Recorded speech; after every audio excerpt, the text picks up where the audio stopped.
All right, we're back with another cool tool show and tell. Today we've got Mike Warren joining us. Mike is a design engineer. He's a educator. He is a troublemaker. He's Mikeosaurus on Instructables. Mike, what tool have you got for us today?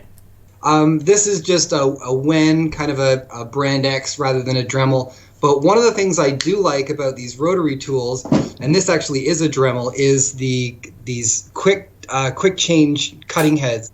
And if you've never seen these before, the typical ones that come with cutting tools are a spindle like this, and then they have a screw holding in the cutting head on the backside.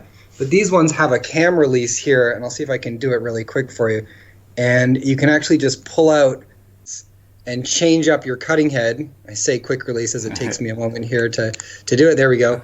And the nice thing about this is if this breaks or shatters, you can easily just pop another one in, locks in place, and you're ready to go and keep grinding. Now the cool thing about this is the default ones that come with your rotary tools are just sort of a compacted abrasive, and if they get a chip or if they break, they usually shatter because they're spinning so fast. These ones have a fiberglass reinforcing on the back of them, so any sort of chips or damage, the pieces stay locked onto the rotary disc, and you'll hear the pitch change if they break, and so you can stop your tool immediately, open up the cam, take out your piece, and change it up, and then start again, which is really nice. Yeah, that's way better than the little sandpapery thin disc that came with my Dremel tool. So that's a worthy investment, I think.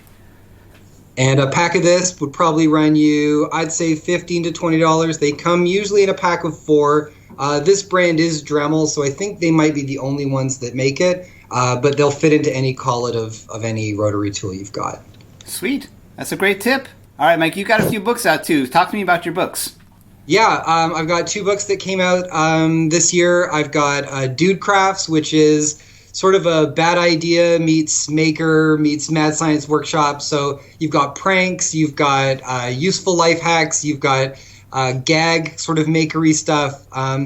Really good for sort of the armchair maker or someone who's got a sense of humor, or a Father's Day gift if you want to find something that's kind of good, either bathroom reading or light reading. It's a fun kind of maker book. And on the serious side of things, I've got Cut in Half. I've got a YouTube channel called Cut in Half where I use an industrial water jet to cut vacuum cleaners and toasters and waffle irons and telephones and stuff in half. And I've translated that into a large format picture book. So it's got a little bit of write-up about what we're cutting in half, how the machine works, and then gorgeous 10 by 10 glossy photos of everyday things cut in half. Yeah, that's a great book. My 10-year-old is obsessed with that book. That's got a permanent place on our coffee table. All right, and where can people find out more about you, Mike? People can find about me on Instructables. I'm Mikeosaurus on Instructables. You can find me on the internet, mikeosaurus.com. I'm all over there. If you search for glow table, head in a jar prank, flamethrower skateboard, you'll find me. Perfect. All right. Thanks for talking to me today, Mike. All right, Donald. Have a good day. You too.